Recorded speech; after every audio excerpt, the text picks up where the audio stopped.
عسلامة، مرحبا بكم متابعي قناة الكرة مع بكام سبور. غدوة الجمعة 11 أفريل 2025 موعد النظر والقرار النهائي في قضية يوسف البليلي.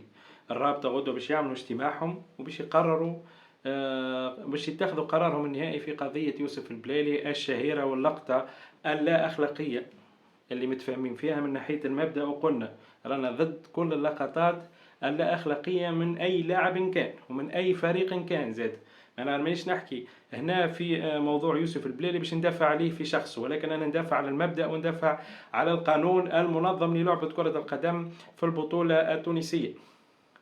من المفروض أن القانون يطبق على الجميع في حال تم وكانت عاقبة الرابطة الحالات السابقة. فما نتصورش روحي أنا واحد من الناس ولا ناس بعقولاتها باش تحاول تتكلم في موضوع كيما هذا. أنت ماك تحب تعاقب وتطبق القانون، طبق القانون على الناس الكل. من أول حالة ومن أول لقطة صارت في البطولة توقفها عند حدها، الناس الكل غادي وتعاقب اللاعب هذاك ولا أي إنسان غلط. راي تو الناس كلها شدت ثنية ورادت، ولكن انك تعاقب، ولكن انك تجيب بعد تقريبا 6 ولا 7 حالات فيهم الحالات الاخطر برشا من يوسف البلالي ما تعاقبهمش، تعمل روحك ما ريتهمش وتجي تو بتحب تعاقب يوسف البلالي وبأما طريقة زاد تحب تعاقبه على اساس اللقطات التلفزية اللي عندك تقريبا 3 سنوات او 3 مواسم ما كنتش تعتمدوا في اللقطات التلفزية في معاقبة اللاعبين. هنا شنو الحاجه اللي نجم نستنتجوها؟ هنا شنو الفكره اللي نجم ياخوها جمهور الترجي الرياضي التونسي؟ حاجه وحيده تقريبا، اي انسان بمخه عاقل يفكر كان انه الترجي الرياضي التونسي مستهدف، يحبوا يخدموا مصالح متاع فريق او فرق معينه، يحبوا يعاقبوا البلالي لغايه في نفس يعقوب. معناها باش تفهموا انه الكوره متاعنا وين ماشي. احنا تو تجاه سي بون، معناها باش ندخلوا في النفق المظلم ولا رانا دخلنا فيه كمان. انه المشاكل في كرة القدم التونسية ماشي وتتفاقم كل مرة، فما تصعيد او النادي الافريقي قال لك باش نسحبوا الثقة من الجامعة ولجنة الاستئناف. كيف زاد قوافل القفصة رفض قرار الرابطة. كيف اتحاد بن قردان ماهوش قابل قرار الرابطة، وفرق تهدد باللجوء الى الطاس. معناها البطولة معناها على الشيء اللي نشوفه فيه تقريبا مشطوفة في اوت ولا في سبتمبر. معناها لانه مستحيل ان تكمل البطولة في وقتها العادي بالشيء اللي قاعدين نشوفوا به والتصعيد الكبير اللي قاعدين نشوفوا فيه. صراحة في كرة القدم التونسية مهازل بأتم معنى الكلمة. علاش الناس اللي حاطينها مسؤولة ما تطبقش القانون كما هو؟ علاش الاجتهادات وتصويت واهو نحب نصوتوا على القانون هذا وانتماءات واعضاء الرابطه كل واحد يضرب على دربوه؟ علاش هذا الكل؟ علاش من الاول عندك نص قانوني واضح تطبقه كما هو بحذافير من غير ما تجتهد ومن غير ما تحاول يعني تعمل حاجات تدخلها بعضها الدنيا الكل مع الفرق الكل تقريبا. خذوا قرارات وتحملوا مسؤوليتكم، سينو غادروا المسؤوليات المتحملينها وغادروا الرابطه ولا لجنه الاستئناف ولا الجامعه ولا اللي هو.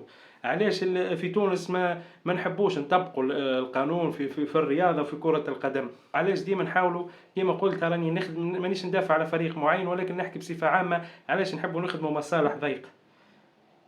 علاش نوصلوا رواحنا للحاله هذه؟ انا حبيت نحكي على موضوع يوسف البلالي لانه بنسبه كبيره معناها، وان شاء الله نكون غلط، باش يتم معاقبه يوسف البلالي وتاكيد العقوبه، لانه صار ضغط كبير.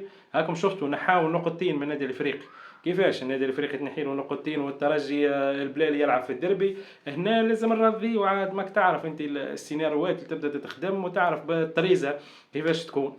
معناها نحيوا له من هنا نقطتين، اللي برا التجأ للطاس ولا ركح امورك ونمشيو للترجي نعاقبوا يوسف البلالي بزوز ولا 3 ماتشوات. معناها تقريبا الموسم ينتهي متاعه في البطولة التونسية. هنا مانيش عارفين معناها شكون صحيح من الغلط، ولكن كما قلت راهو فما قوانين واضحة، فما نصوص قانونية قادرة انها تخرج المشاكل هذه كل ونحيوا المشاكل وتتحل الامور الكل بشجاعة المسؤولين هذا.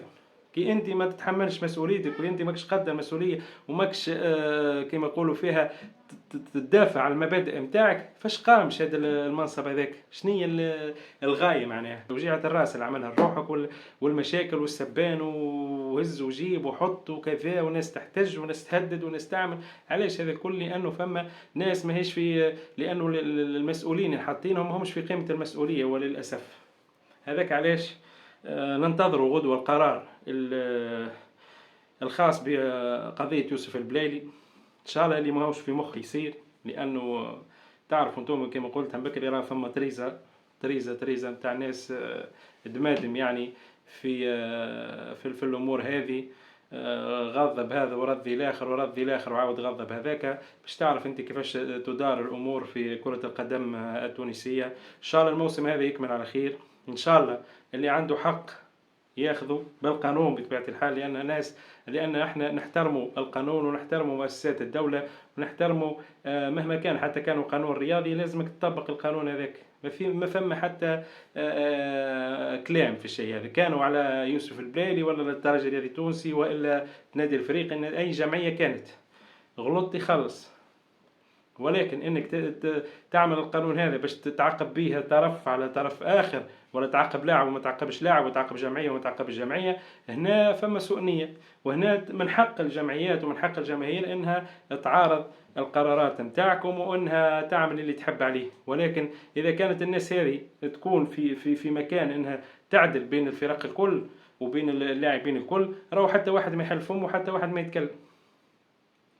سايبين 1000 لقطة طيلة الموسم وجايين تو يوسف البليلي كبشتوا فيها مدته، لأنه صار ضغط في الإعلام ولأنه صار في البلاطو الضغط ولأنهم يحبوا يخدموا مصالح متاع النادي الإفريقي. خلينا نقولها من الآخر، معناه يحبوا البليلي ما يلعبش في الديربي، قاعدين يضغطوا بكل جهدهم من أجل معاقبة يوسف البليلي. ولكن أنا نحب نقول لكم راهو الترجي الرياضي التونسي ماهوش باش يقف على يوسف البليلي. الترجي الرياضي التونسي عنده اللاعبين اللي ينجموا يربحوا النادي الإفريقي، وقادر ان الترجي الرياضي التونسي يحقق نتيجه ايجابيه في مباراه الديربي. معناها هذه راهي نقطه باش نكونوا متفاهمين فيه. يوسف البليلي حتى كانوا ما تعاقبش، معناها ينجم يتضرب، ينجم تصير له حكايه وما ينجمش يكون موجود في الديربي. معناها راه ماهوش باش تقف الترجي ولا باش نبطلوا احنا نقولوا لا البليلي ماهوش موجود، احنا رانا باش ننسحبوا من البطوله كما قاعده بعض الجمعيات تعمل ويهدوا بالانسحاب من البطوله، رغم انه القانون واضح وصريح وناس اخصائيين في القانون وناس محامين تحدثت على انه القرارات نتاع لجنه الاستئناف قرارات صحيحه. علاش تحبوا انتوما تركبوا على الاحداث، وعلاش تحبوا انتم تطلعوا الناس كل غلطه؟ علاش فرحتوا وهللتوا بالقرار الرابطه كي نحى نقطتين بقردان ولا نحى نقطتين كذلك للنجم الساحلي؟ كي جات لجنه الاستئناف ورجعت الحقوق لاصحابها، لجنه الاستئناف ما تصيرش. معناها اذا القانون هذا ماهوش في صالحي معناها راهو غلط. هنا ما يستقيمش الحال، وهنا عمرها كرة القدم التونسية ما تتقدم وما تتطور للأسف الشديد. ولكن أنا حبيت ننوه ونحكي على قضية يوسف البليلي لأنه واضح الموضوع هذا وكنا حكينا فيه وحكيت فيه برشا أطراف. المبدأ متاع القضية متاع يوسف البليلي ما يتعاقبش. عمل لقطة غير أخلاقية معكم، ضد اللقطات الغير أخلاقية معكم كمبدأ، ولكن انك تعاقب البليلي وما تعاقبش اكس ويكراك معناها ندخلوا في الطبعه كما يقولوا. معناها ان شاء الله الرابطه يعني تعطي الناس حقوقها كما قلنا وتطبق القانون على الجميع، وان شاء الله الموسم هذا يكمل على خير.